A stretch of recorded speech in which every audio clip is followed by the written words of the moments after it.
This is what Trump had to say here, so everyone gets the full context. In a tweet from Citizens for Ethics, they say, in this horrifying clip, Donald Trump proposes throwing reporters in jail where they'll be raped until they give up their sources. His crowd laughed. Here we go. You know, in this country they leak. Oh, wait. I always do that. Yeah, that's what every single time. And it's because we were listening to the debate earlier, but here you go. Easily made public. You know, in this country they leak all over the place, even on the Supreme Court. By the way, you have to find the leaker of the Supreme Court. You have to find the leaker. You know how you find the leaker? They'll say, oh, this is treasonous, what I said. So they can't find the leaker. He leaked all about Roe v. Wade. Look, this person leaked from the Supreme Court, never happened. You know how you find? But they don't want to mention this because they think it's so terrible. You take the writer, because you're never going to find it. They're going through phone records. It's been a long time. You take the writer and or the publisher of the paper, a certain paper that you know, and you say, who is the leaker? National Security. And they say, we're not going to tell you. They say, it's okay, you're going to jail. And when this person realizes that he is going to be the bride of another prisoner very shortly, he will say, I'd very much like to tell you exactly who that leaker is. It was Bill Jones. I swear he's a leaker. And we got him. But they don't want to do that. They don't want to do that. But that's the only way you're going to find. We have to find. Can you imagine they leak? So I'll just point out first and foremost that we need prison reform, because the idea that you get locked up and rape is a threat against you, I think that violates, which amendment is that? Cruel and unusual punishment? Yes. Yeah. Is that Absolutely. Yes.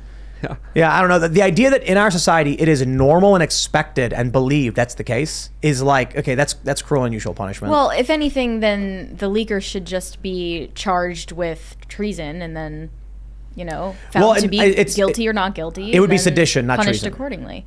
So just to be specific, sedition. They already know who the leaker is anyway. Like, let's stop. They know who the leaker is. They know who the Jan 6 bomber is. They knew who all those people are. They just don't want to do anything about it because it's on their side. Yeah, I mean, they have total information surveillance. They have the NSA that literally watches almost every little thing you do, and they're playing stupid here. That's a point to make here. Trump's comments here are atrocious. And again, leakers, whistleblowers. Being serious. Yeah, I think it's fair. We all make like effed up jokes behind closed doors. He just says it in the open.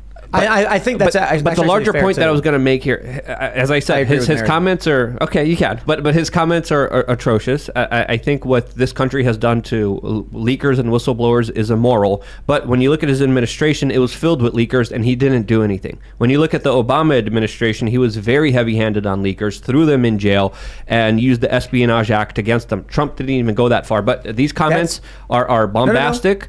These comments are over the line. Yeah. That's why I agree with Mary that Trump's obviously joking, because he did not go after these people in this way. Obama did. Obama arrested journalists, literally, and Trump is only making gross comments about arresting journalists. But then we have the Julian Assange story. That's true, though. Julian Assange is a leaker. And no, he's not. Julian Assange is a journalist who was helping leakers release information. And this is the person that Trump would take in jail and essentially have, what he said there. If you look at, Julian Assange, Donald Trump said that he was a hero a couple years ago. Now he acts like he doesn't know who he is.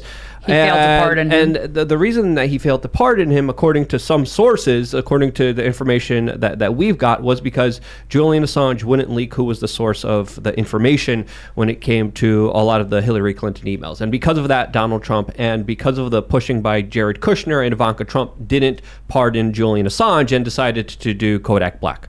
So I just want to, clarify that point. Barack Obama, the president before Trump, locked up journalists, locked up whistleblowers, spied on them, spied on them. Adam Schiff released the private phone records of John Solomon, and Donald Trump said nasty things. I don't like that Trump said these nasty things. I think it's a scary thing to say. But you've got all these leftists that are like, he's so evil. Well, how come these people vote for him? And I'm like, bro, you voted for Obama. Obama went after that Fox News reporter like more than once. Who was that guy? Do you remember that guy? James Risen, was that his name? I think so. Yeah. And that was so. Come on. We also have other stories that I'll leave more vague. The bark is journalists who died. Like the bark is louder than the bite. Like, do you really want? He's always been that way. Yeah, like he doesn't really come down as harshly as you'd want him to. A lot of times, and I'm not saying that I agree with what he said because I don't, but It's always been that. He has a penchant for hyperbole. I feel like it's a Northeast thing, and like the rest of the world doesn't seem to like get that. He also doesn't do favors for the people that you want him to do favors for. The reason that he pardoned those rappers is essentially that like he is obsessed with being liked, being popular. He comes from the entertainment industry. That's what he's about, and it shows. Right. So you guys going to vote for Trump 2024? Yep. Yes. Luke's like, nope. What's your alternative, Luke? Not being a part of a divide and conquer system, not being a part of a system that, of course, again, it depends who's running. First of all, who's out there. If Dave Smith is out there, if Pito Peter's out there, if Ron DeSantis is out there, it's a big thing. But obviously, I've criticized Donald Trump. I criticized his connections to Henry Kissinger, John Bolton. I think anyone in power needs to be held accountable. I think he failed in a lot of his policies. He was different. He shuffled things up. He definitely rattled some parts of the establishment, but he definitely coddled another part of the establishment. And I think we could do a lot better. And when someone is ego focused, could we do better? I think so. I think we could absolutely do a lot better. I think he has there's a lot of potential. He had the experience issue. He didn't have the right people surrounding him. I think that, years in there will help that. DeSantis seems like the better fit because he has the experience, or he did, but he has that under his belt now. And I think that he would be a little more cautious and look back and see what he's done wrong and surround himself with better people this time and actually listen, maybe. I mean, seeing these comments and then seeing what he says about the vaccine, seeing how he's... Oh, I didn't like the vaccine. Seeing him just coddle the big pharma and criticize people who are against it, that right there should highlight something. And along with, just all the other things he did before, it makes you really wonder what's going on. That wasn't even about the vaccine. That was still about Trump and his ego. It's always... Not being able to admit that he might be wrong. But he doesn't want to admit hiring people like Bolton, bringing him on. I mean, he wanted to have Bill Gates as a science advisor. Okay, that's a huge red flag for me. And as soon as you're trying to get Bill Gates in positions of power in government to regulate things in your life, you're going to have some problems. So I don't think Ron DeSantis will run against Trump. I don't think he will either. I absolutely think he will only run if Trump doesn't. If there's like a hole to fill there. 100%. I would rather vote for DeSantis. But if the issue is, if it's between Trump and DeSantis and they're both running, then I'd just be like, well, it's a coin toss between the two. And if it's Trump and nobody else, it's Trump. Trump saying he's going to fire all of these bureaucrats or try to, that's what Schedule F stuff. Certainly not going to be a Democrat. What do they even stand for? Claiming they want to end fossil fuels, but then begging the Saudis for oil? There's no platform there. At the very least, the Republicans are like, we don't like the wokeness in the government. And I'm like, okay, those things are illegal and they shouldn't be there anyway. At least I can vote for that. No wars under Trump. Hey, I have no problem, just for the record, I have no problem criticizing Donald Trump. I criticized him in a video, like a long one, about the $2,000 stimulus. That was pathetic that he was advocating for that. That was like really bad. There's a lot of things that I didn't agree that he did, but I think that overall it was better than any of the alternatives. I wanted Rand Paul originally. People are saying unsubscribed from Luke Uncensored.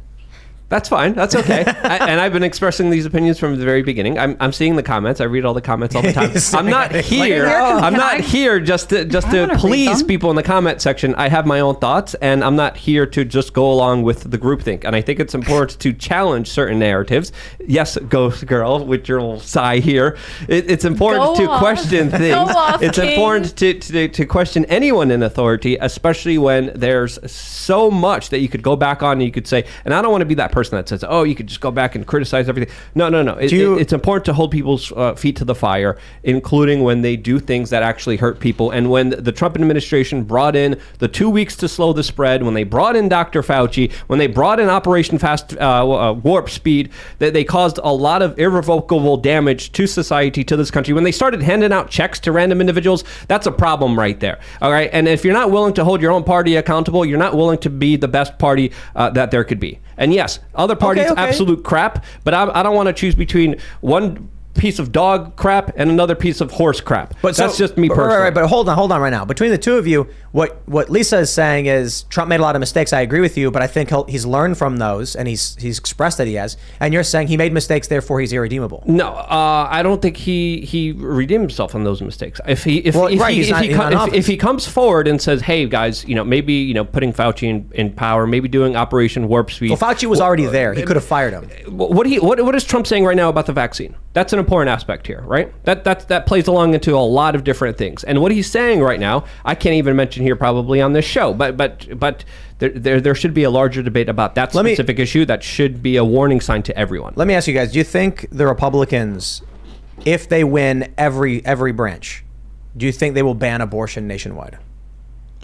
Ooh, I don't think they should. Let me just put it this way. I don't think they should in the next 2 years.